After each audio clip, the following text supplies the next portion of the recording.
Luis o Kendo, ¿estás grabando?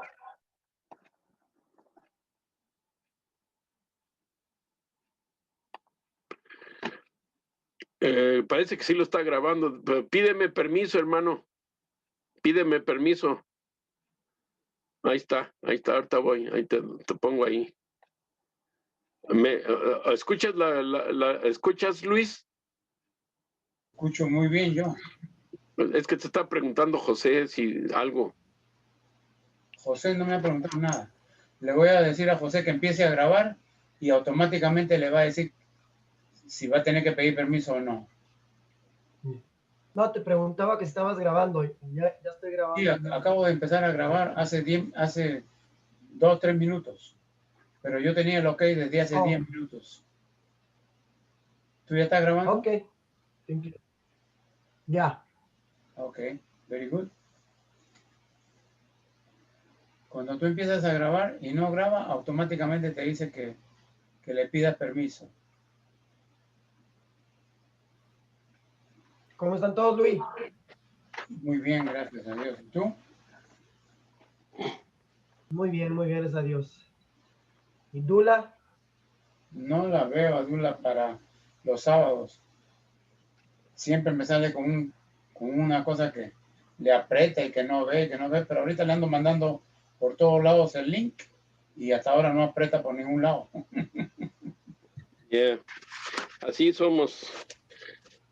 Disculpen los del Facebook, y eso tenía que hacer algo y se me olvidó el cable. No sé si se va a acabar la batería. Bueno, ya veremos, dijo un ciego. Entonces decíamos esto, y los del Facebook, disculpen la interrupción y la pausa forzada. Vamos a ver entonces el screen. ¿Se va a ver o no se va a ver? Me dicen. ¿O sí? Vamos a ver, dijo un ciego. ¿Se ve o no? Ahorita te digo. Ahorita se mira negro. Negro. Ya se mira. Ya, ok, perfecto. Ya vamos No, ya, ahora sí se mira. Sí, se mira bien, bueno. Sí, esta clase es puramente teológica, o sea, el estudio de teología es un estudio. Cuando usted estudia la Biblia, en primer lugar, todos son teológicos, para empezar, ¿ok? Todos los estudios son teológicos, porque estudios bíblicos, lo que sea, son teológicos. Lo que me refiero yo es, no es un estudio bíblico cualquiera, sino que requiere de bastante estudio al respecto de la humanidad de Cristo, ¿ok? Este estudio y el porqué de la muerte. Entonces vemos en el sentido que la creación del ser humano, que está en Génesis 2:15, dice que Yahvé Dios tomó al hombre y lo puso, formó al hombre y lo puso en el jardín del Edén, lo tomó. Sí, no leí bien. Lo tomó al hombre y lo puso en el jardín del Edén para que lo cultivara y lo cuidara. Después de que Dios creó a Adán y a Eva, los puso en medio del Edén y allí había el árbol de la vida y cerca estaba otro árbol que el Señor Jesús le dijo: de este árbol puedes comer, de todos los árboles pueden comer menos de este. En esa estaban cuando ellos definitivamente, cuando les dicen en Génesis 2:16-17, de todo árbol del huerto podrás comer, más del árbol de la ciencia del bien y del mal no comerás, porque el día que de él comieres ciertamente morirás. La palabra, aquí se ve y se registra la primera palabra acerca de la muerte para el ser humano. Pero el ser humano no estaba destinado a morir. Por eso le permitió comer del árbol de la vida. Pero por supuesto, el pecado cambiaría las cosas y tampoco podemos explicar por qué, si siendo Dios sabía todo esto, por qué le permitió al hombre tener esa prueba y por qué no hizo de otro modo las cosas. Porque, por ejemplo, el Señor sí sabía que iba a pecar a Adán y Eva. Ellos no lo sabían. El universo no lo sabía. El único que sabe todo desde el principio antes de que suceda es Dios, y lo podemos ver en las profecías que dicen la Biblia. El problema es cuando nosotros no confiamos en Dios para entender el por qué hace las cosas y por qué las dice. Entonces él, cuando le dice y le advierte a este Adán que dice, no comas de este árbol, porque el día que de él comieres ciertamente morirás. Pero Adán y Eva, cuando comieron del árbol del conocimiento del bien y el mal, ellos no murieron luego. Entonces, como Eva no murió, Adán pensó negativamente, bueno, pues no murió. Y allí es donde él desconfía de Dios y con todo y su libre albedrío y su libre conciencia, cede a comer del árbol de la ciencia del bien y del mal y por consiguiente de pecar. Entonces allí él comenzó a morir. Adán y Eva comenzaron a morir cuando ellos dejaron de comer el árbol de la ciencia el árbol de la vida, y al comer del árbol de la ciencia del bien y del mal, por la desobediencia, al quitárseles la gloria de Dios, por cuanto están destituidos de la gloria de Dios, todos pecaron, dice, están destituidos. Entonces Adán y Eva se destituyen, ya se miran desnudos, ya sienten la brisa del Edén que soplaba, se quieren cubrir, Dios les dice que no. Esa no es la forma de cubrirse, etcétera. Y ahí empezamos allí a ver cómo es que Dios comienza en el plan de salvación para el ser humano. Pero este es un plan que, como vamos a ver, como dice acá, miren, les traigo una información bien interesante. El amor de Dios por el ser humano. En Génesis 3:15 dice, haré que haya enemistad entre ti y la mujer, entre tu descendencia y la suya. Ella te pisará la cabeza mientras tú herirás su talón. Es una... ¿Cómo estás, Lulu? Gusto en saludarte. Bien, saludos. Esta es una versión sacada de la Biblia latinoamericana. Muy buena versión, por cierto, muy apegada al griego, porque está directamente traducida. Entonces dice, ella te pisará la cabeza mientras tú herirás su talón. En otras versiones dice calcañal. Aquí podemos ver, bueno, hay una ilustración de cómo se presenta el plan salvación para el ser humano. En fin, aquí está en hebreo y en inglés, pero eso no viene al caso. Entonces, dice en Romanos 16:25, pues se está descubriendo el plan misterioso mantenido oculto desde tantos siglos.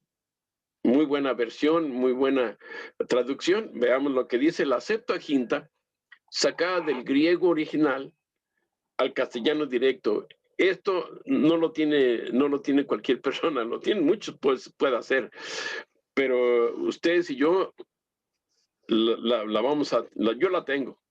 Y aquí saco fíjense lo que dice el mismo texto, desde el versículo 25 hasta el 27, dice, y al que os puede confirmar según mi evangelio y la predicación de Cristo Jesús, según la revelación del misterio por tiempos eternos silenciado, manifestado empero ahora también por las escrituras proféticas según ordenación del eterno Dios, para obediencia de fe a todas las gentes, noticiado, a todas las gentes que era anunciado, al solo sabio Dios, por Cristo Jesús, la gloria por los siglos, amén. Esto está sacado se llama la Sagrada Biblia, es la versión de la Septuaginta del español, y es la versión directa del griego, del hebreo y arameo, y según los mejores códices. Y esto no lo van a leer en cualquier parte así. Esto es la original griega antes de Cristo Jesús, hermanos. Al castellano fue traducida directo. Y miren lo que dice aquí, bien interesante. Según la revelación del misterio por tiempos eternos silenciado. Este texto está refiriéndose a este plan de salvación que se refería el Señor Jesús cuando dijo estas cosas. Dice, y si el misterio de la muerte, recuerden que cuando la primera palabra que aparece de muerte es en el Edén, cuando Dios le dice que no coman de ese árbol porque morirían. Allí Adán y Eva, ¿qué entendieron de muerte? Pues no entendían, porque nunca no habían visto ni sabían qué era morir. Nunca habían visto morir ni a las flores, ni a las abejas, ni a los animales, ni mucho menos ellos. ¿Cómo entendieron ellos la muerte? Dios se las explicó. Por eso dice el misterio desde tiempos eternos. Y les explicaría muchas cosas que no están registradas en la Biblia, pero les explicaría mucho porque recuerden que Adán no fue creado como un baby para que fuera creciendo, aprendiendo. Él ya salió de las manos del Creador y ya tenía un cerebro amplio y inmediatamente Dios le explicó todo, porque miren cómo lo explicó Dios, que tenía 20 veces más grande, más brillante inteligencia que el más grande cerebro humano en la actualidad, el más grande genio. Adán tenía 20 veces más de coeficiente mental, imagínense ustedes. Era muy brillante, entonces él sabía muy bien y por eso su pecado se hizo presente, porque Eva no sabía, pero él sí sabía y sabía exactamente que no debía haber comido y que él debía morir. No lo había entendido cuando él lo explicó que no debieran comer y por ahí morirían. No lo entendieron, después les explicó Dios y ahora sí entendió. Y por esa razón él se escondió y otras cosas más. Estoy hablando de por qué apareció la primera palabra, por qué la muerte, para llevarnos a entender al final del estudio teológico, por supuesto, muy académico. Este es académico, no lo dan en cualquier parte. Entender este plan de salvación. Lo debemos entender, y si lo entendemos hoy, vamos a entender muchas cosas del por qué nosotros hemos estado haciendo a veces mal y a veces bien en el camino de Dios. En el ministerio de la muerte, dice, en letra grabado, en piedra se convirtió en gloria, que no pudieron fijarse los hijos de Israel en la faz de Moisés, por la gloria de su faz, la que se anulaba. ¿Cómo ya no más bien el ministerio del Espíritu será en gloria? Pues el ministerio de la condenación, gloria, mucho más abunda el ministerio de la justicia en gloria.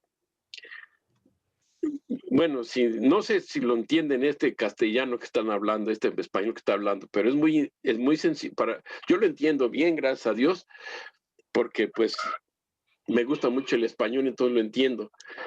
Y aquí dice que cuando Moisés bajó del monte Sinaí y no le pudieron ver, le cubrieron el rostro con un velo.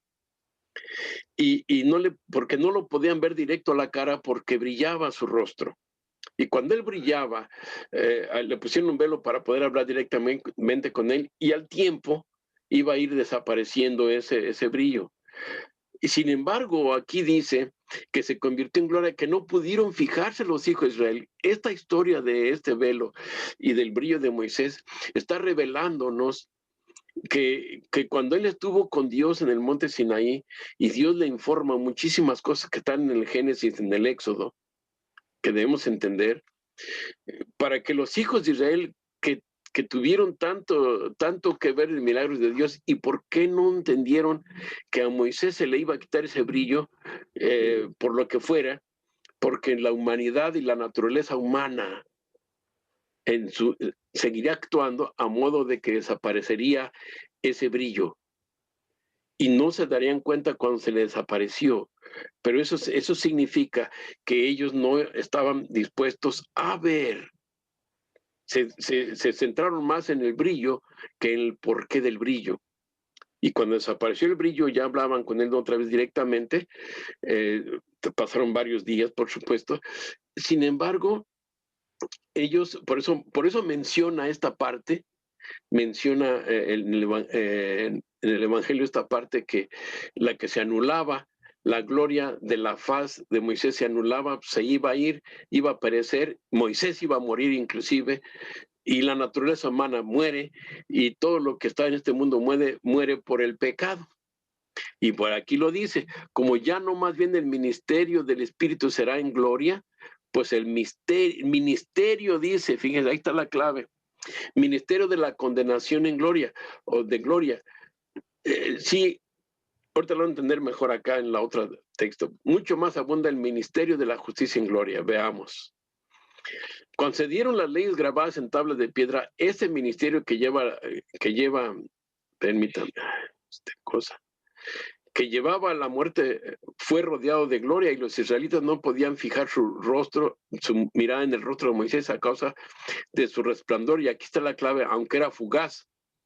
¿Qué gloria tan grande no les esperará entonces a los que comunican el Espíritu? Si tan grande fue el ministerio que lleva a la condenación, ¿no lo será mucho más todavía la que nos hace justos?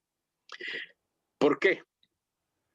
Porque los israelitas y Moisés, cuando hicieron el santuario y los servicios del santuario, les indicaba a ellos que mientras permaneciéramos con Dios, veríamos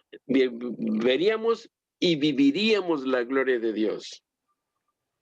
Que esta humanidad, en esta naturaleza humana, es fugaz y perecedera. Y si aquello que apuntaba, así como Moisés, que brillaba y vieron la manifestación de Dios en él, etcétera, pero se opacó después de días, se volvió a la normalidad por la naturaleza humana. Ellos vieron en esa historia una lección para que entendieran que sin Dios no podemos tener esa naturaleza para vivir eternamente con Él. Por eso lo dice así en 2 Corintios, capítulo 3, versos 7 al 9, es la Biblia latinoamericana. Por eso dice esto que les voy a enseñar aquí, para que va a ir más rápido. En el tema de la justificación por la fe, se entiende que antes de la muerte de Cristo, toda la humanidad estaba legalmente condenada. Y en la muerte de Cristo, toda la humanidad está legalmente salva. ¿Me explico? En la justificación por la fe, que la justificación es el perdón y el otorgamiento de Dios, de darle a la vestidura que Dios le dio a Adán y Eva en figura, con las pieles, la túnica de pieles, cuando los vistió, Génesis 3:21, significa que nosotros vamos a volver a tener esa vestidura para poder estar en gloria con Dios por la eternidad. Pero que mientras Cristo Jesús no viniese en la cruz del Calvario, se junta el pasado de todo lo que apuntaba y todo lo que indicaba y señalaba a Cristo Jesús como el Salvador. Salvador en el sentido no nomás de quitarnos los pecados, sino de otorgarnos esa naturaleza divina con la cual nadie vamos a poder vivir en el cielo, o mejor dicho, en la eternidad con Dios, sino con esa naturaleza espiritual. Entonces, viene eso que miraban los milagros, miraban los israelitas, todo eso, pero llegó hasta Cristo Jesús. Lo rechazan inclusive, y esa gloria, por eso Pablo habla así, esa gloria que apuntaba hacia ese momento de la muerte de Cristo Jesús, debía darles a entender a ellos todos los servicios que se refería a Cristo muriendo en la cruz, o muriendo por ellos, para que pudieran ellos tener vida eterna y tener la naturaleza humana, la naturaleza divina. Y después de la muerte de Cristo, todos los seres humanos, todos, sin excepción de ninguno, todos son salvos legalmente. Entonces, lo que es el ministerio de la legalidad, de lo que los símbolos y emblemas que indicaban a Cristo a morir por el ser humano en el plan de salvación, que está hecho desde tiempos eternos. No sabemos cuándo lo hizo Dios, y fue mucho antes, inclusive ese está silenciado por los tiempos eternos, que fue creado el plan de salvación, de redención para el ser humano. Fíjense, ese es el plan que estoy hablando acá. ¿Y qué se refería? ¿Alguien dijo algo? Ah, te escuché algo, pero no. Oh, aquí está el doctor Celada. ¿Cómo está, doctor? Bien, gracias. Bueno, ya se perdió la primera parte. Pero bueno, espero que le capte. Estamos hablando de que en la justificación por la fe, antes de Cristo, toda la humanidad estaba legalmente condenada. Que ya los emblemas apuntaban hacia esa muerte para que el ser humano pudiera quitársele, limpiarse sus pecados, sea ser perdonado, y a la misma vez se le otorgaría la justicia de Cristo, que es la naturaleza divina, para poder vivir eternamente con Él. Así que después de la cruz, todo llega hasta la cruz, y allí lo que estaba la humanidad legalmente condenada, después de la cruz, toda la humanidad está legalmente salva, redimida. ¿Qué es lo que hace que muchos van a perder? Al final del estudio lo vamos a ver, al final del comentario. Pero al llegar Jesús, dice, vieron quiénes llegaron. Estamos hablando ahorita en el Evangelio de Juan, el capítulo 19, 33 al 34. Estamos hablando de cuando Jesús ya había sido crucificado y estaba ya para morir. Pero al llegar a Jesús vieron que ya estaba muerto y no le quebraron las piernas, sino que uno de los soldados le abrió el costado con la lanza y al instante salió sangre y agua. ¿Y por qué le salió sangre y agua? ¿Alguno de ustedes tiene alguna información extra?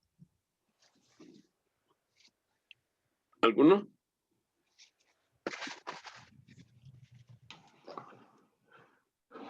¿No? Muy bien. No. ¿Sí? Muy bien. ¿Cómo está, Lupita? Bien, bien. Bien, gracias a Dios. Estamos hablando de lo que estábamos platicando ya. Sí, Ya tienes un antecedente. Entonces estamos hablando que cuando ya vieron a Jesús que estaba en la cruz del Calvario, aquí está el texto bíblico, lo están mirando en su pantalla, y dice que le salió sangre y agua cuando le hendieron el costado. Dice, en Romanos 5:8 nos da la respuesta Pablo al respecto de esto. Y aquí vamos a ir, abran su mente bien para captar, porque a veces, aunque yo no soy una eminencia, y créeme que no me explico muy bien a veces. Y creo que me estoy explicando, pero a veces no. Pero Dios dejó constancia del amor que nos tiene. Cristo murió por nosotros cuando todavía éramos pecadores. ¿Se fijan bien? En la humanidad, todo apuntaba hacia Cristo Jesús. Todos los hijos, las historias bíblicas desde Génesis hasta el momento cuando Jesucristo muere en la cruz, todo apuntaba a que ese Señor que estaba muriendo en la cruz iba a morir para que obtuviéramos la vida eterna. Cuando una vez que nos perdonara esos pecados, los cargara sobre él y nos participara de su naturaleza divina para poder vivir eternamente, porque de lo contrario nos puede perdonar, pero bien no podemos tener su participación. Y para que pudiera participarnos de su vida eterna, de su naturaleza, mejor dicho, en realidad tenía que morir él. Y aquí viene la clave. El plan salvación estipulaba desde Adán y Eva cuando les quitó las pieles y los vistió, como dice en Génesis 3:21. Entonces, desde ese momento apuntaba, como hasta la parábola del vestido de bodas, que lo vio el hombre, lo vio sin vestido de bodas y le dijo, ¿por qué no estás vestido de bodas? Atado de pies y manos y echarlo donde está el lloro y crujir de dientes. Hasta ese momento debemos entender que toda la humanidad antes de Cristo estaba condenada y después de Cristo toda la humanidad legalmente, por la ley de Dios, está legalmente salva. Pero la ley no nos salva, sino que es Cristo. Vamos a continuar. Entonces dejó constancia, dice, aquí va la clave, hermanos, del amor que nos tiene.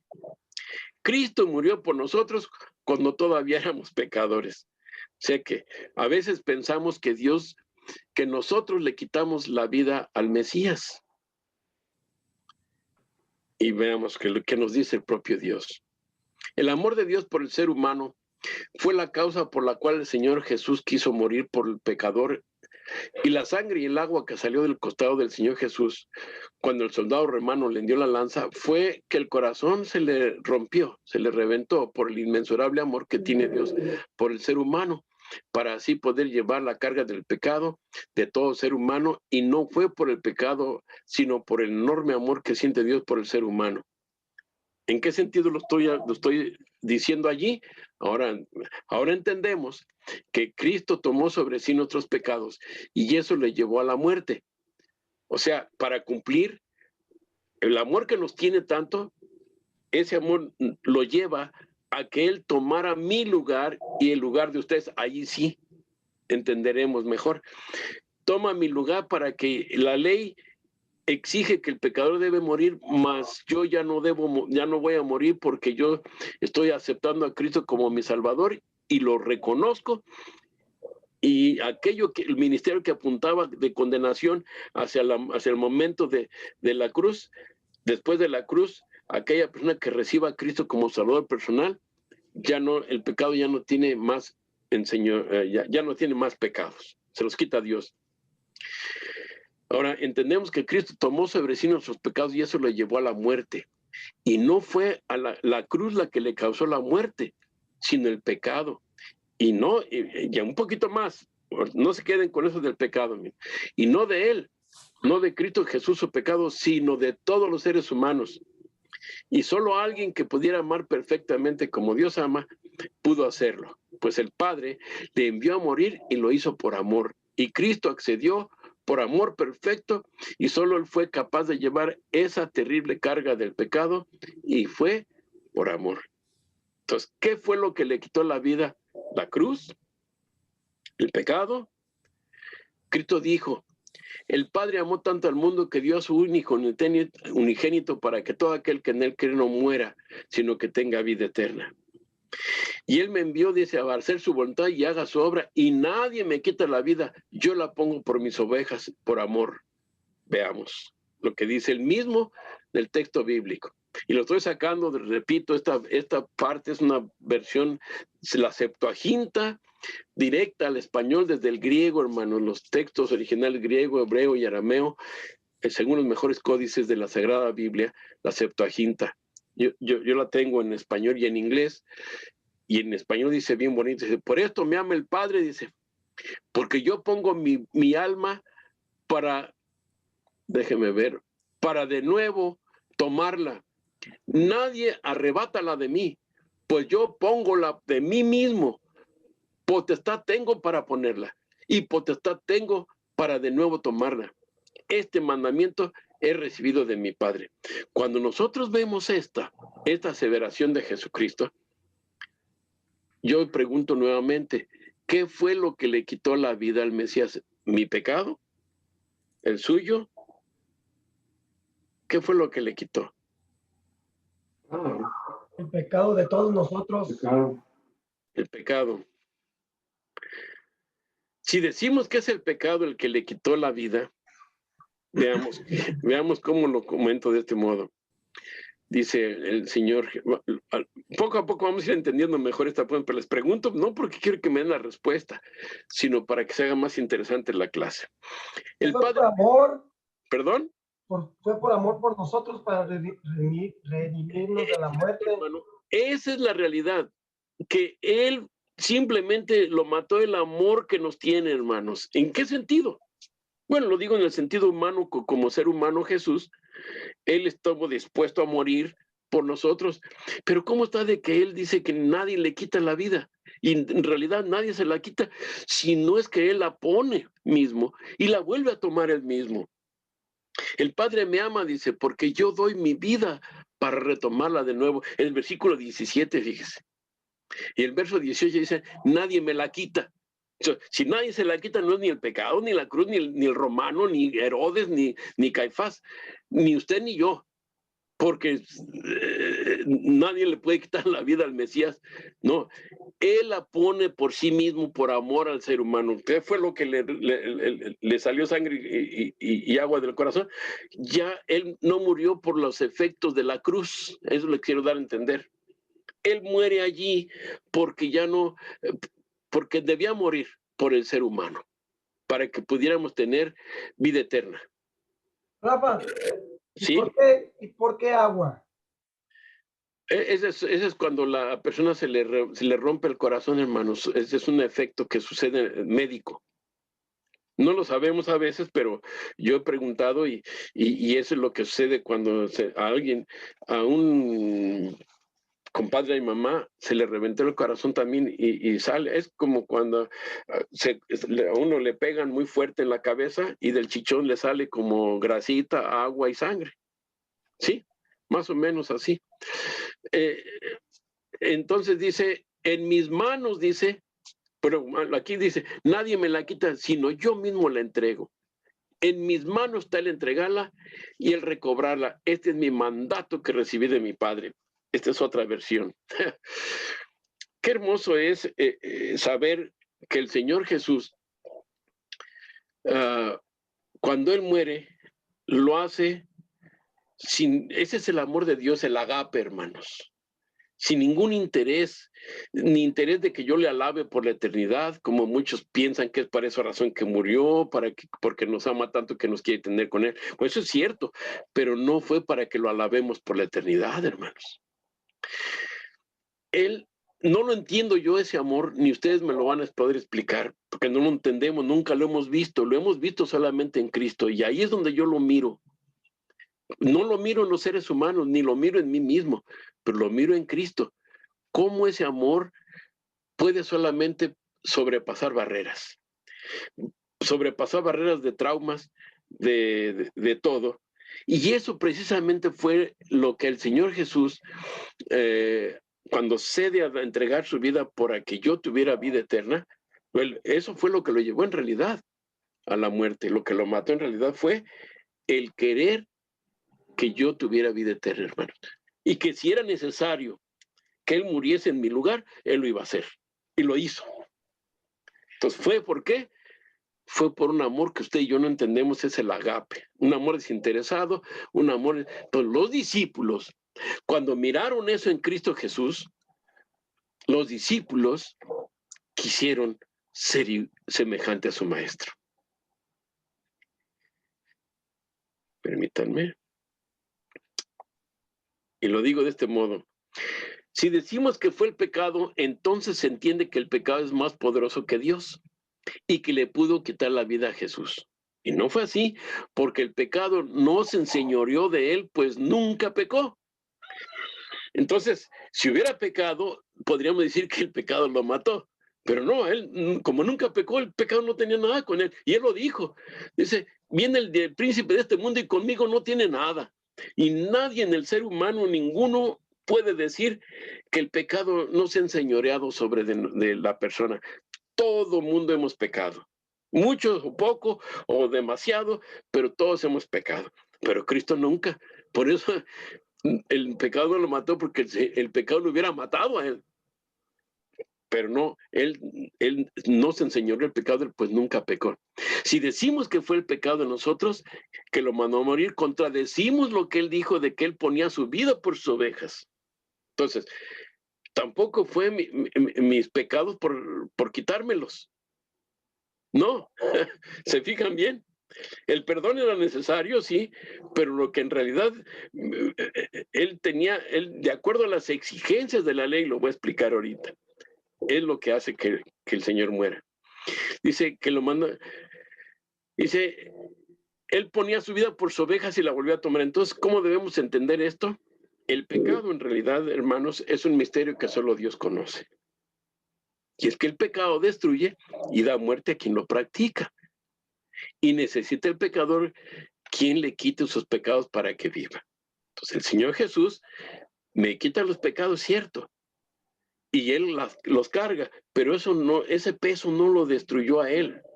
A Él lo destruyó, en realidad, aparte de esa carga, lo destruyó el mismo amor que había venido a poner para que usted y yo pudiéramos tener vida eterna. Y Él muere, cede a morir por ese amor. La paga del pecado es muerte. Romanos 3:23. Y la dádiva de vida es Cristo Jesús. En Romanos 6:23. La ley de Dios señala que el que la traspasa debe morir.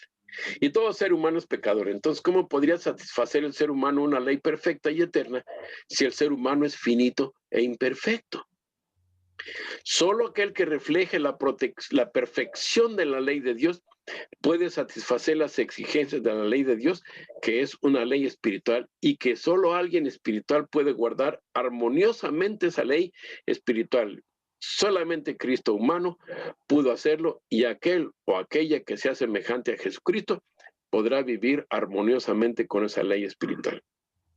Por eso vino Jesucristo, para participarnos de su naturaleza divina espiritual, para que estuviéramos en armonía con su ley. Y lo dice en Efesios 4:13-17, que dice, Pablo dice que lograremos estar a la altura y plenitud de Cristo Jesús. Entonces aquí cabe la pregunta, ¿quién le quitó la vida a Cristo? ¿Por qué se va a condenar la gente? La gente se va a condenar. No porque no haya tenido la oportunidad de salvarse, porque Cristo legalmente en su muerte salva a todos los seres humanos. Lo dice Juan 3:16. ¿Y por qué se va a condenar mucha gente? Precisamente porque la gente rechaza esa vida de Cristo Jesús. No lo acepta, dice, yo no quiero que hayas muerto por mí, ni que mueras por mí, yo no te lo pedí, no lo quiero. La gente por ignorancia, por engaño, por lo que fuere, el ser humano ahorita en toda la humanidad se va a perder, precisamente por no buscar la verdad, por no buscar saber más de Cristo, que es el único que le puede dar esa naturaleza. ¿Por qué murió Cristo? Para que todos tuviéramos vida eterna. ¿Y por qué se va a condenar la gente? Porque la gente no lo va a aceptar. ¿Sí? ¿Y por qué se va a salvar la gente? La gente se va a salvar porque quiere, al participar de la naturaleza divina, quiere reflejar a Cristo. Los discípulos no crean que fue por los milagros de que cómo sanaba, no. Ellos se entregaron a Cristo y lo aceptaron como el Mesías, como el Cristo, como el ungido, como como el Hijo de Dios, dijo Pedro. ¿Y por qué? Porque entendió que solamente una persona como Dios puede amar de esa manera. Y Cristo Jesús viene y revela el amor perfecto del Padre Celestial. Cuando Dios lo revela, los discípulos lo miran y se quedan perplejos porque no pueden ellos compararse con ese amor, y entonces se entregan por completo a Cristo, se consagran por completo y dicen, yo quiero parecerme a ti. Por eso a los discípulos se les quitó la vida, los hombres se las quitaron. ¿Por qué? Ellos no murieron como Cristo Jesús murió. Ellos murieron porque el pecado sí los mató y los seres humanos lo mataron. Porque porque contrasta mucho lo que es la vida y el carácter de Cristo con la vida y el carácter de la humanidad, del ser humano sin Dios. ¿Por qué se va a salvar la gente? Porque los discípulos, los que se van a salvar, van a querer reflejar el carácter de Cristo, van a mirar a Cristo en su amor perfecto, van a mirar a Cristo que debemos ser semejanza a Él en carácter. Pero yo no puedo hacerlo por mí mismo. Como Él entiende que yo no puedo hacerlo por mí mismo, Él viene, me hace que yo vea cómo muere, y entonces yo entiendo que Él murió por tomar mi lugar. Él quiso hacerlo. Eso fue lo que le quitó la vida a Cristo Jesús. Pues tan sencillo de entender, ¿no? Yo al menos lo entendí más sencillamente así, pero muchos no lo entendemos así. Bueno, ese es hebreo.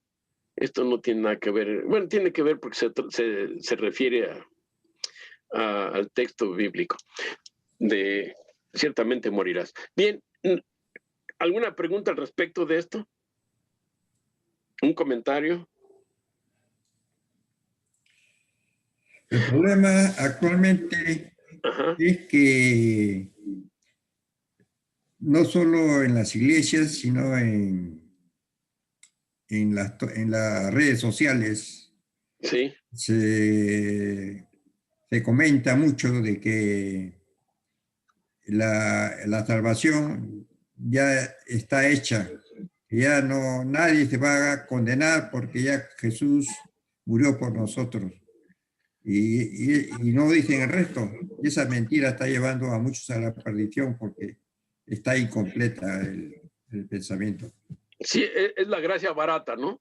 Así es. Sí, tiene usted mucha razón. Y eso es producto de una explicación muy corta de la muerte de Cristo. Si entendiéramos más esto, como lo estoy explicando esta tarde, permítanme, créanme, permítanme.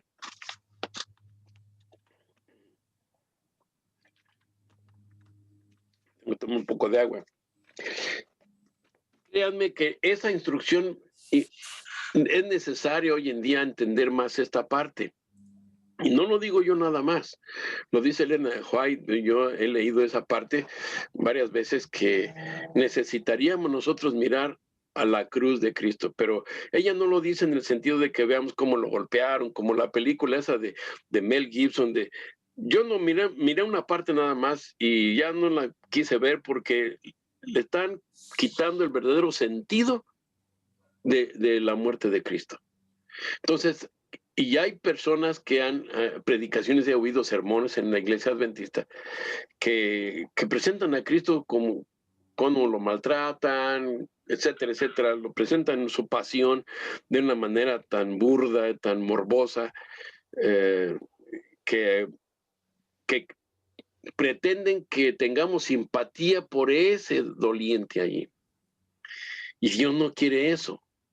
Dios quiere que veamos al Señor Jesús como aquel que nos vino a dar una vida perfecta y cómo vivió sin pecado. Él quiere que veamos que Él tomó mi lugar en la cruz del Calvario, pero lo tomó solamente porque nos ama. No tanto por otras situaciones lejos, o que pueda manchar o contaminar el amor de Dios. Entonces, no instruimos al pueblo de esa manera. Bueno, sí lo instruyen porque me han instruido, ¿no?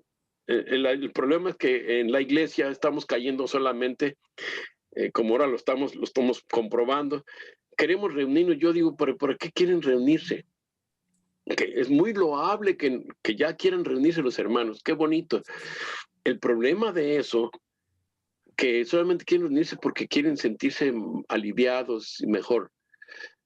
Pero nada como para querer hacer planes para servir a Dios, para hacer la obra, evangelizar, hacerme un verdadero discípulo y vivir la vida de Cristo. No queremos reunirnos por eso. Yo lamentablemente lo digo porque lo he visto, lo he platicado con personas y me duele mucho que después de todo esto, casi un año que tenemos de pandemia y de problemas, y todavía que nomás queramos reunirnos para escuchar un sermón. Es triste, hermanos, es triste. Pero bueno, Dios quiera que cuando nos volvamos a reunir ya tengamos la actitud de instruirnos mejor, hermanos. Ya está también Toñito está los que se perdieron la primera parte de eso, no se preocupen. La explicación se la perdieron, pero se la pueden ver en el Facebook también, ¿ok? En el Facebook la pueden ver. Además de que la van a tener en el USB que van a tener. Todo este tema lo tengo ahí. Muy bien. Vamos a continuar adelante con la otra parte. Ahora, ¿cómo le hago aquí? Ok. Vamos a continuar con esta parte.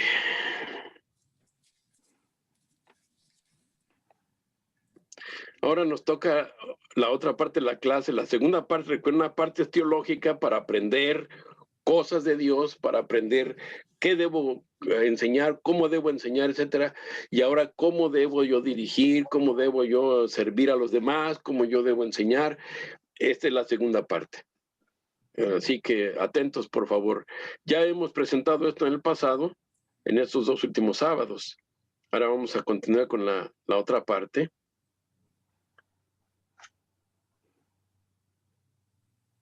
Aquí esta parte me voy a tener.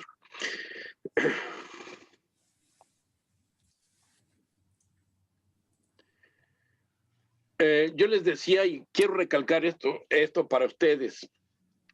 Sí, no tomen esta clase como que un entretenimiento. No, yo no quiero eso. Lo respeto a cada uno de ustedes, pero sí mi deseo es que aprendan estas cosas, estos principios, estos temas, para que lo enseñen a otras personas. Hermanos, si ustedes no enseñan esto a las personas, no aprenden esto, no se están instruyendo para enseñar a otros, no están nomás por la casualidad, hermanos. Por eso yo hago recalco en esto y reitero que toda persona en un cargo de liderazgo se vuelve la mejor bendición o el mayor perjuicio para la organización. Debemos ser un modelo espiritual para el grupo, para la iglesia, y debemos asistir fielmente a las reuniones. Por eso digo, es bueno reunirnos, pero es mejor saber el propósito por los cuales. La reunión de los dirigentes se refiere a que con usted y yo estemos en como esta clase de dirigentes, que no deben fallar. Algunos ya por 2 o 3 sábados no han estado reuniéndose en esta clase porque se están reuniendo en la iglesia y me siguen por el Facebook. No están aquí en la clase ahorita, pero están en Facebook, me lo van siguiendo. Entonces, pero se refiere que cuando ustedes tengan su grupo, dirijan un grupo, hermanos, que espero que ustedes formen un grupo. Doctor Celada, como me gustaría saber que usted invita a varias gentes después, cuando se pueda, a su casa, y ahí les enseñe estas cosas grandes. Y Dios les va a usar, y cada uno de ustedes, ¿no? Con esa idea. Entonces, no deben faltar a esa reunión de dirigentes. Debemos vivir conscientes de las posibilidades y no de los fracasos, de los problemas. Debemos ser un dirigente que será siervo de los demás, repito, y deberán reproducirse en otro dirigente. Pondrás siempre a la iglesia sobre tu agenda personal. Dirigirás a tu grupo de acuerdo a la declaración de propósito y debemos escribir un propósito y objetivo para poderlo lograr. Luego les enseño cómo lo vamos a lograr. Poco a poco vamos a ir aprendiendo cosas de dirigencia, de cómo dirigir. Darás apoyo público, dice, al apoyo del pastor o del anciano, ¿no? En este caso, o del dirigente de la iglesia, para que funcione este tema, este tópico. Sí, y aún así que no tengan ese tema, este liderazgo discipulado, no lo tengan en la iglesia, debemos apoyar con todo, ¿no? Lo que nos queda y hacer nuestra parte como lo estoy enseñando, pero tampoco dejar la iglesia, ¿no? Ni criticarlo si no lo quieren hacer. Disfrutaremos del privilegio de dirigir a otros. Progresarás continuamente en tu desarrollo de las áreas, y que son 4, dije la semana pasada. Estoy repitiendo un poquito. Las áreas más importantes de todo dirigente: debe aprender cómo dirigir, cómo tratar a la gente, cómo adiestrar a la gente y cómo tener una buena actitud. Una buena actitud, acuérdense. Y la anatomía de los grupos pequeños, para saber cómo hacerlos, las características básicas para formar un grupo pequeño deben ser así. La primera es que debemos adiestrar de 8. Aquí dice 9, no lo pude corregir otra vez, se me olvidó. De 8 a 12, hermanos. Mínimo 8, máximo 12. Debe aprender la movilización, cómo se debe coordinar para que se mueva la gente, que aprenda cómo hacerlo. La evangelización es importante, aprender cómo evangelizar. Es muy importante aprender a multiplicarse. Es muy importante consagrarse y tener una buena benevolencia sistemáticamente, ofrendas, dar estudios bíblicos personalmente. Ya les repito, no así como el pastor aquel que le preguntan, joven, adventista, y le pregunta, y de la obra misionera, pastor, dice, es que a mí no se me da. Come on, hermanos. El pastor es primero que debe empezar a dar la muestra de cómo dar estudios bíblicos. Bautismos. Debe haber bautismos para que la gente se salve, y además porque es un mandato del Señor Jesús que debemos bautizarlos si la persona quiere. Y aprender a dividirse, que la iglesia, una vez hecha, pues se divida. Para lograr esto que acabo de decir, cómo dirigir grupos pequeños, debemos ser como Moisés. Moisés acepta a ser dirigente. Moisés estaba matándose él solito, hasta que llega Jetro o Reuel y visita a Moisés, y allí surge el nombramiento de los dirigentes del pueblo de Israel. Éxodo 18, 1 al 27. Y cuando llega Jetro y le explica, te estás matando tú solo, veamos cómo dice. Dice en Éxodo 18, 17 al 27, dice, la barrera más difícil para empezar a introducir, ¿verdad?, que debe pasar todo líder cristiano, es que distingue al dirigente del pastor. Esa diferencia entre el pastor y el dirigente de la iglesia: el pastor viene y se va, lo cambian a determinado tiempo, pero los dirigentes de la iglesia se quedan para lidiar con todo. Cuando ya uno es juzgado no por lo que uno hace solo, sino por lo que uno hace a través de otros.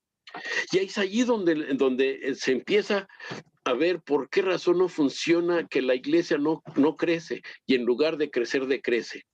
¿Por qué la iglesia no cumple el propósito divino? Porque no hemos aprendido en la iglesia ni nos han instruido para poder enseñar a otros que trabajen a través de otros. Se manifiesta el amor de Dios a través de mí hacia otros y ellos hacia otros. Así debe de ser. Así que uno va a ser juzgado no por lo que uno hace solo, sino por lo que uno hace a través de otros. El dirigente, queridos hermanos, es el que logra hacer mucho a través de otros, no el que hace uno solo las cosas. Yo le explicaba, porque José es un líder en su trabajo, y le decía, pues, si el patrón viene y te ve a ti, que estás trabajando y los demás están viéndote trabajar porque según tú lo estés enseñando, te va a correr porque aquí el patrón quiere que tú les enseñes, tú dirijas, que tú hagas, etcétera.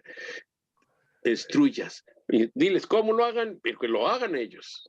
Eso es lo importante. ¿Por qué? Porque el trabajo del pastor, y yo lo aprendí muy bien esa parte, debe ser enseñar, instruir y enseñar a trabajar a los hermanos y darles trabajo. Eso es lo que debe hacer un pastor en una iglesia. Al menos estoy hablando de los pastores adventistas.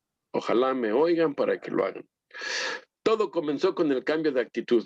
Moisés cambió primero su actitud. ¿Cuál fue la actitud que tomó? Escuchó a Jetro en primer lugar y escuchó que lo que decía era correcto. Vamos a ver.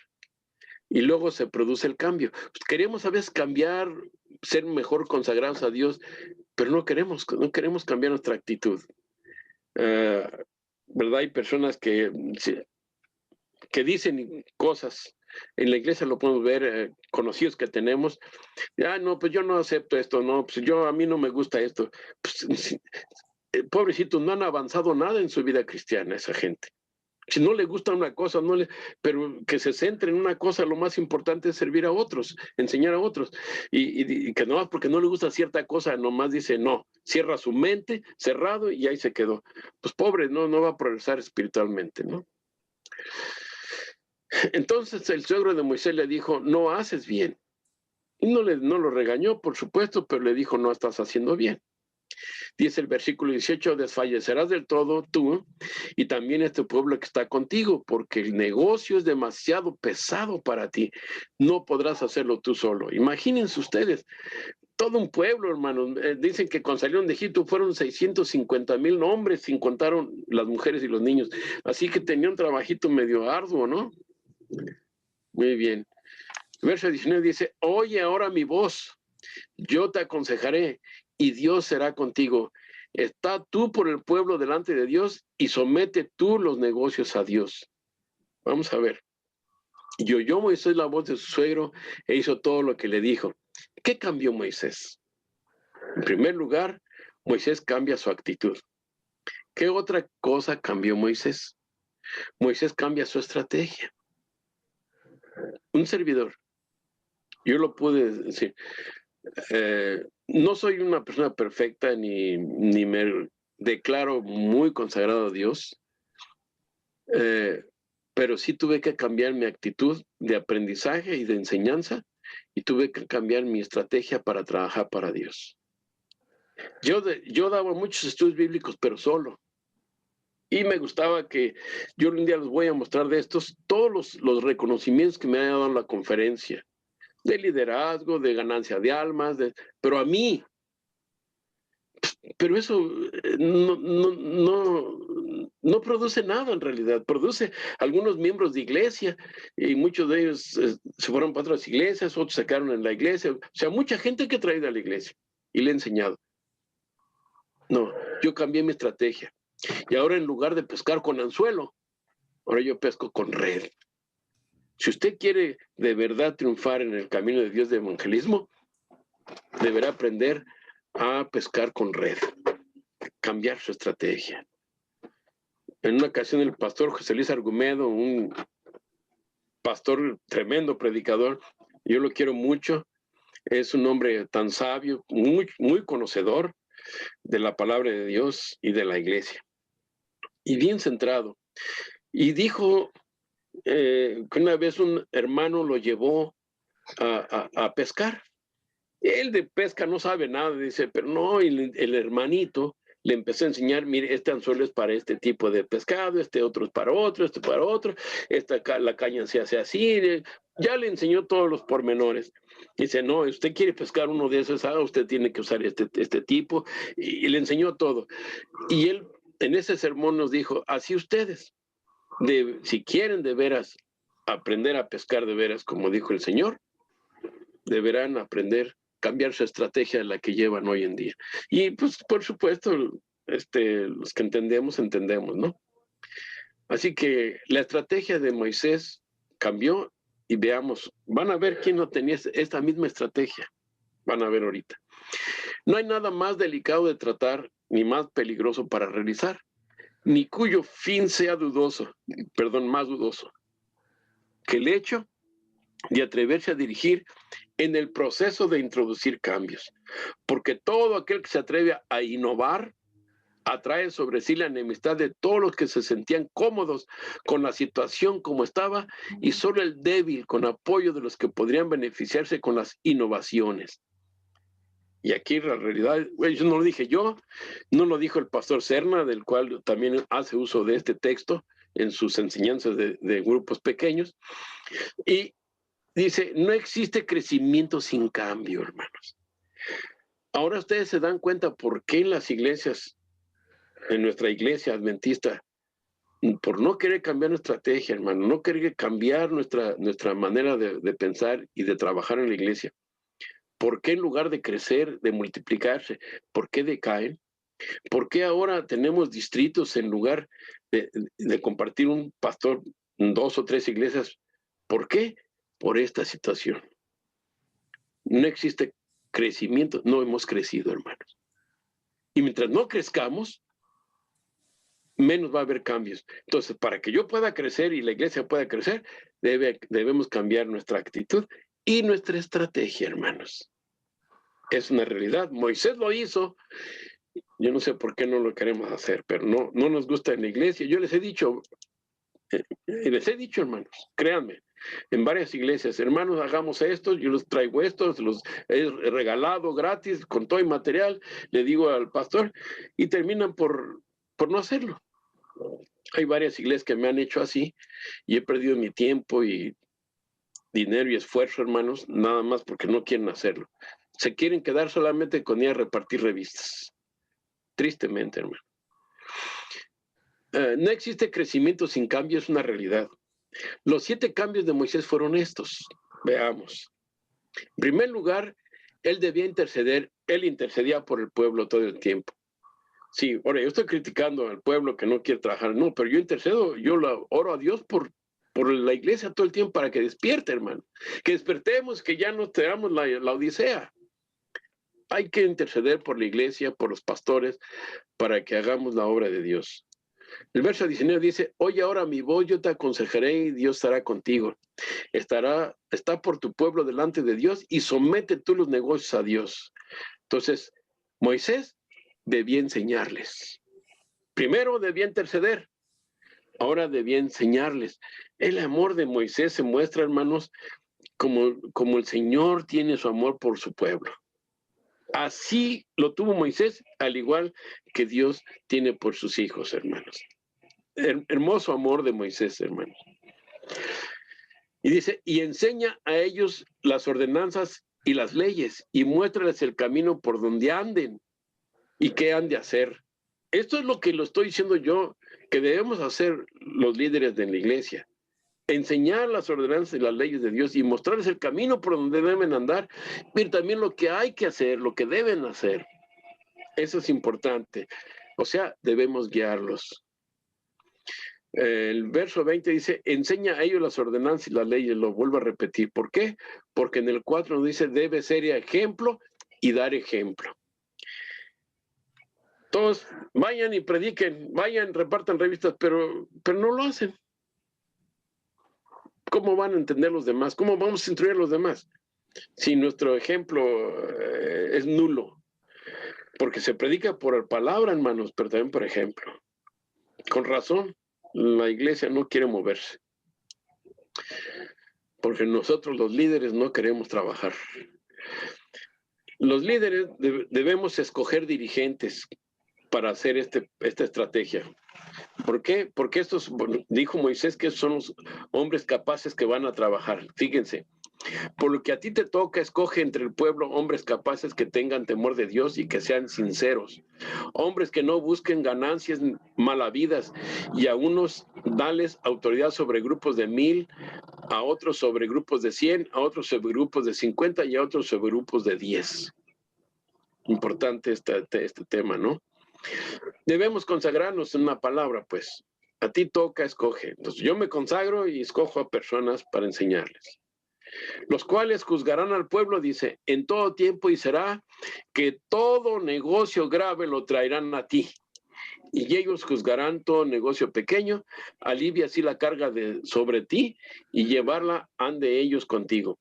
En una palabra, este tema, este sistema, trabaja de este modo. Yo ayudo a otros, ellos a otros, etcétera, etcétera. Y todos tenemos, cuando ustedes dirijamos un grupo ya bien hecho, bien organizado, verán que hay reportes que hacemos. Y todos esos reportes durante la semana que se hace el trabajo de lo que se hace en el grupo, se le lleva al pastor. Y el pastor en su trabajo va a ser de ser pastor y de hacer las cosas más difíciles que no puede hacer el dirigente, o usted, o yo, lo que sea, o líder. Él va a ir a hacer una visita pastoral a aquellos temas graves que se susciten en la iglesia. Y así de ese modo, todo está organizando bien. Y no se queda sin cuidado toda la congregación. Muy bien. Debía delegar cargos y responsabilidades. Hoy no queremos, yo nomás lo único que he oído a veces es, yo mi púlpito no lo presto a nadie. Ya he oído varios. Así los he oído en predicaciones. Algunos, no quiero decir ni nombres ni nada, pero 2 que 3 he oído. No lo presta a nadie si no quiere. Pero ¿qué es lo que debe hacer? Pues debe delegar cargos, pero los cargos y responsabilidades que hemos delegado es solamente al maestro de escuela sabática, a jóvenes, al anciano, etcétera. Delego cargos, pero yo me deslindo de todo. No, hermanos. Usted como dirigente de grupo, sí les delega sus cargos y sus responsabilidades, pero usted ayuda con todas esas cargas, con esos cargos y responsabilidades. ¿Cómo? Aparte de instruirlos para que lo hagan bien, también usted está ahí al frente de todo para que lo hagan. Y para que usted lo haga. Los cuales juzgarán al pueblo en todo tiempo, y será que todo negocio grave lo traerán a ti, y ellos juzgarán todo el negocio pequeño. Alivia así la carga sobre ti, y llevarla han de ellos contigo. La estrategia de Moisés, en primer lugar, fue en Éxodo 18, que nos habla de que él iba a poner dirigentes sobre 1000, otros sobre 100, otros sobre 50, sobre decenas, y de ese modo, al hacer grupos, la estrategia cambió por completo de Moisés. Pudo dirigir un pueblo, organizarlo correctamente, coordinarlo, y así que cuando ya llegó, él se fue, tuvo que morir, y después se lo llevó el Señor al cielo. Vemos que el pueblo de Israel estaba bien organizado. Rafa, una pregunta. ¿Sí?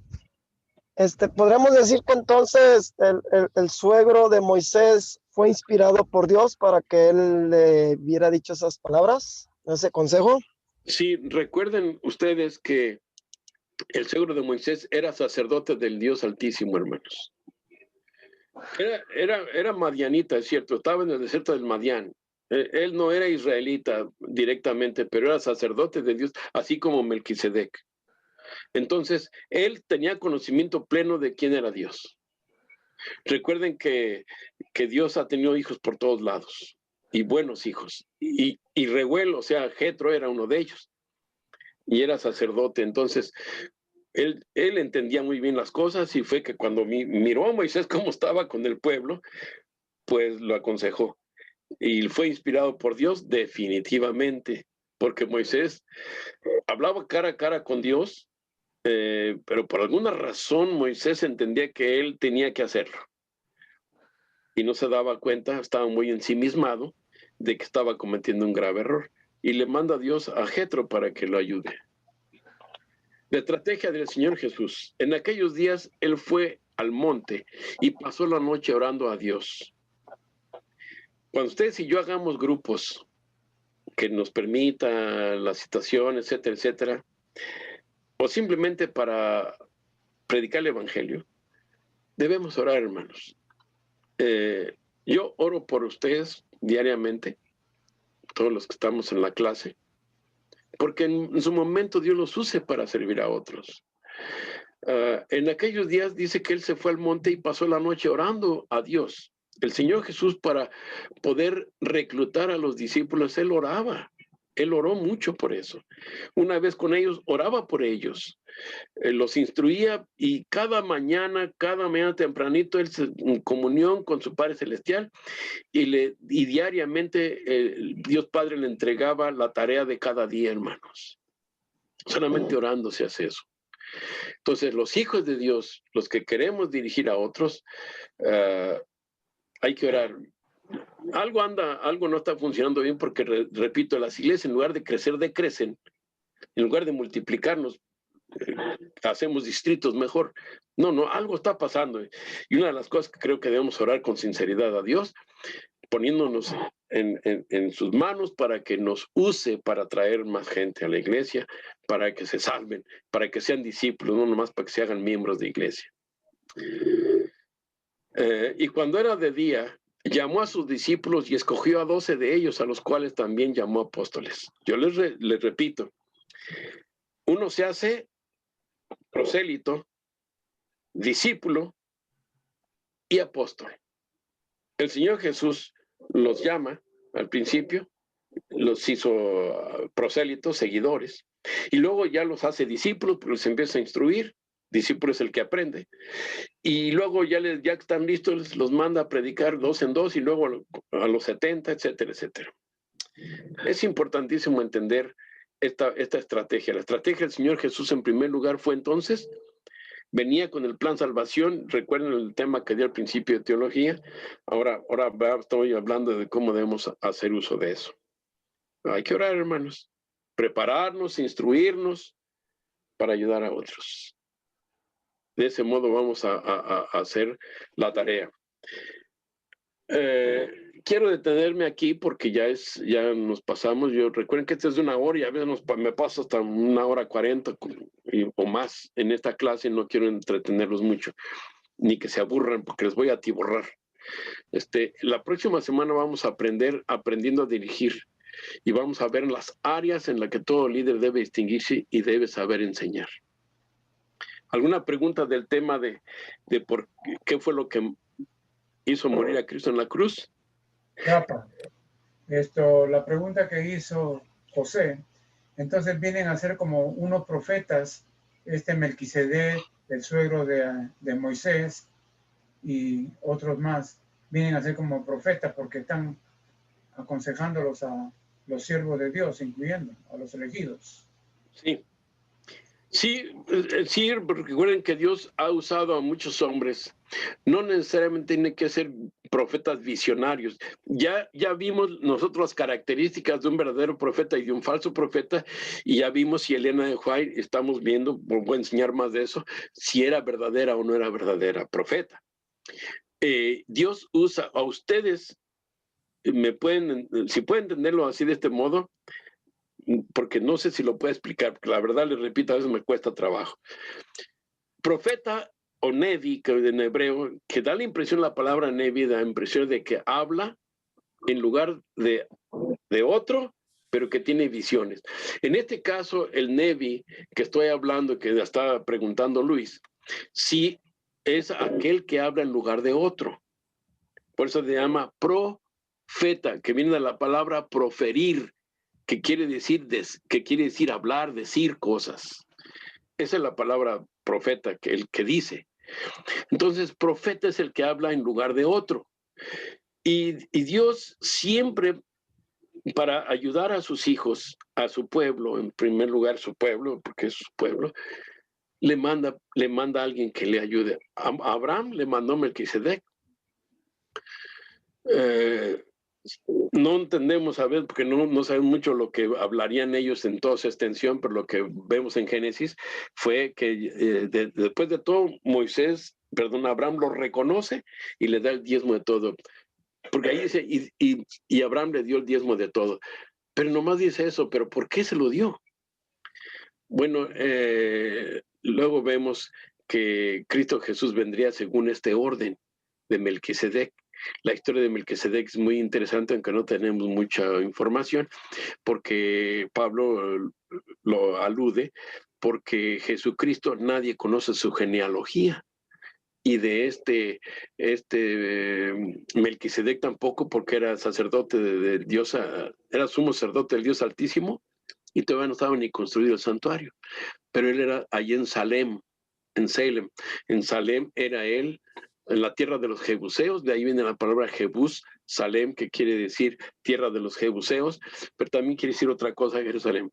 Entonces, sí, habló en lugar de Dios, Abraham le entendió, viene Moisés, viene Jetro, Moisés habla en lugar de Dios al pueblo, a los ancianos de Israel primero, etcétera, y sacan al pueblo, y luego envía a Jetro para que le ayude, porque Moisés ya no podía. Jeremías iba a hablar solo, y le manda a Baruch, ¿no? Para que con Baruch se acompañe, etcétera, etcétera. Dios tiene siempre quien le habla. A mí me han hecho ver las cosas, muchos de ustedes, mis buenos amigos. José a veces me dice, no, pero pues que mira, tienes, ¿por qué esto y lo otro? Y yo le digo, no, pero es que así, no, pero es que así. Ah, bueno, entonces ya, en cierta forma, de repente Dios lo puede usar así para que hable en lugar de otro, por alguna razón. Pero siempre con un propósito Dios. Así que lo dejamos para la próxima semana. ¿Y alguna otra pregunta? Rafa, yo tengo una pregunta que ya tengo mucho tiempo que me la pregunto yo a mí mismo. A ver. ¿Por qué la iglesia sigue empeñada en seguir haciendo sermones, servicios, que a veces sí nos ayudan, pero realmente ya no necesitamos estar en ese tipo de temas? ¿Por qué no mejor accionar y hacer lo que realmente tenemos que hacer y dejar tanto sermón que a veces no sirve más que a veces para entretenerte un poco y hacer la voluntad de Dios? ¿Por qué a nivel mundial no lo hacemos lo que tenemos que hacer? Yo a veces me pongo a escuchar muchos sermones, bueno, todavía en línea, ¿verdad? Porque ya no podemos ir a las iglesias. Pero a veces, ¿por qué no realmente nos dedicamos como iglesia a hacer lo que tenemos que hacer y dejar los sermones a un lado? Mira, no podemos dejar los sermones porque son buenos. Recuerden que el culto divino es un diálogo entre Dios y su pueblo. Y así debiera hacerse. Cuando la bienvenida, por ejemplo, cuando en el culto divino, ¿no? ya la escuela sabática pasa, etcétera, y luego viene el culto divino, entran los oficiales, etcétera, para decir su parte. Ahora viene la bienvenida, y luego viene la ofrenda, el diezmo, etcétera. Es un diálogo. Habla Dios, habla el pueblo. Habla Dios, habla el pueblo. Entonces, el sermón es, en esa parte entra es cuando Dios habla a su pueblo y se dirige a su pueblo. Por eso Elena de White dice que en los sermones no los podemos quitar, ni los debemos quitar, pero sí debemos cambiar nuestra temática. ¿En qué sentido? Que deben ser sermones de viejo cuño, dice Elena de White. Hoy en día hasta con chistes hacemos del púlpito para entretener a los hermanos. Yo estoy en contra de eso, y ella lo dice, Elena de White dice que el predicador de Dios debe tener textos bíblicos su predicación y no debe lanzar chistes desde el púlpito para hacer reír a la gente. Algunos son muy dados a eso porque les gusta entretener a la gente. Y en nuestros temas hoy en día en la homilética moderna, que así le llaman, cuando yo estudié en el seminario, me dieron la homilética antigua y la homilética moderna, y las dos son buenas. El problema es cuando en la homilética moderna lo que hacemos más que nada es lanzar un montón de ideas y todo eso, entretener.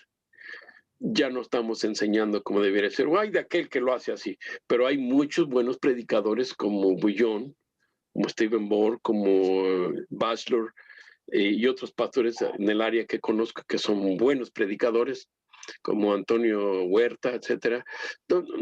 Tremendos predicadores que enseñan, hermanos, un sermón. Entonces no podemos quitar el sermón, ¿no? Ni debemos. Lo que sí debemos hacer es cambiar nuestra actitud. Sentirme cómodo, me gusta oír el sermón, pero ¿para qué lo oí? ¿Cuál es el propósito de oír el tema, el sermón? Bueno, de aprender. ¿Para qué? Pues para ir a enseñar a otros. No, lo oímos porque nos sentimos salvos.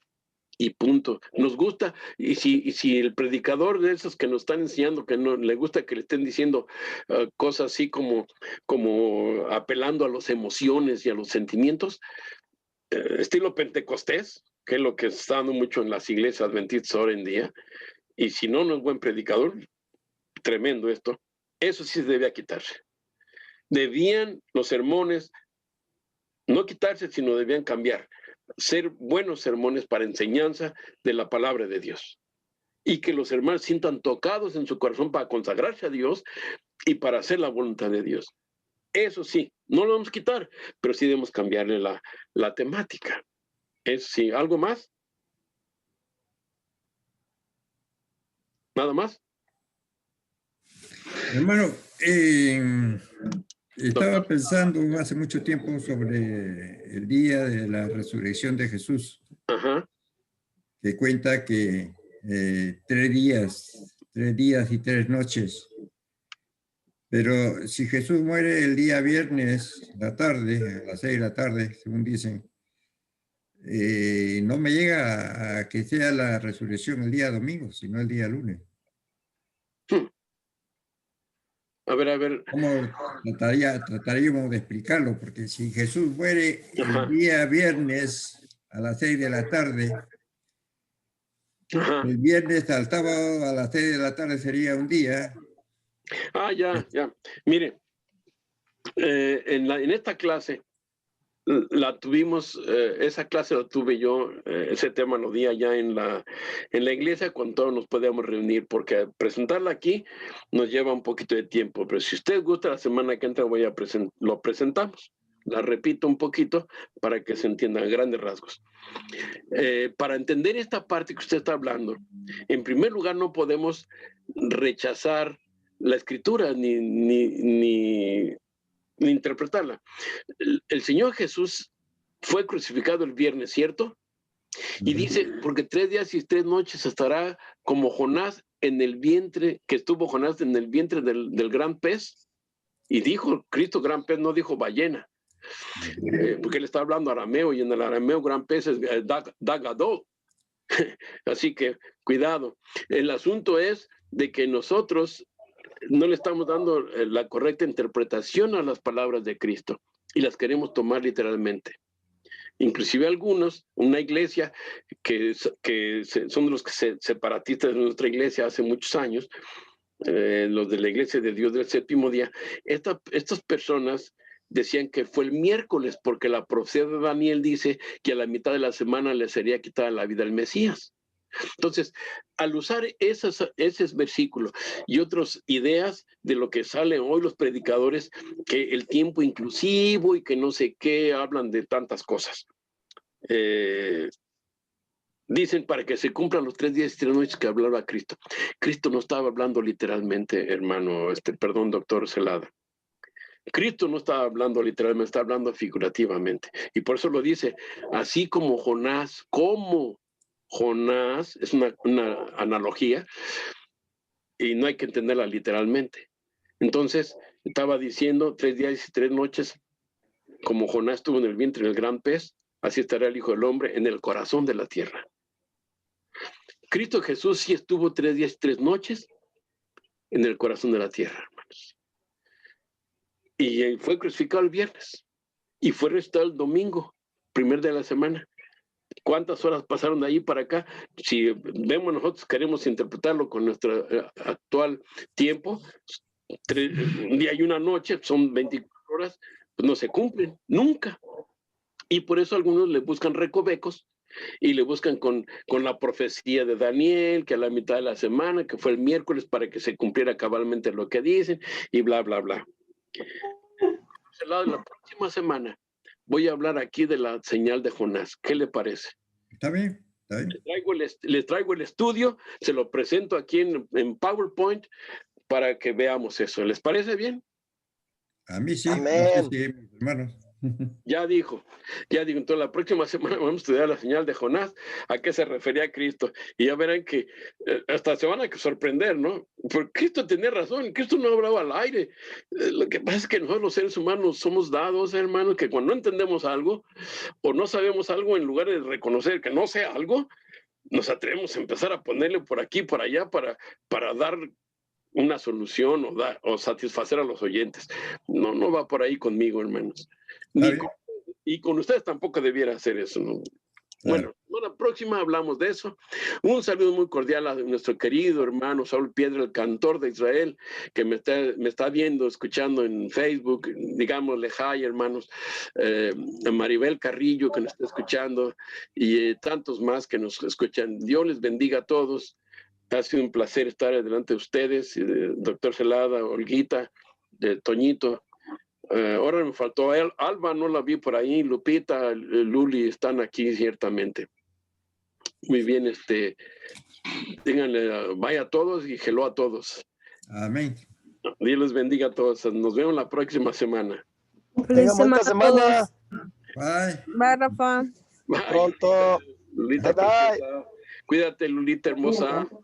Usted también. Gracias. Feliz semana a todos. A todos. Ya. Feliz semana. Verlo. Gracias por todo, Rafa. Shavuotov. Ya no puedo parar esto. Sí. Miren nomás. Oh, aquí está.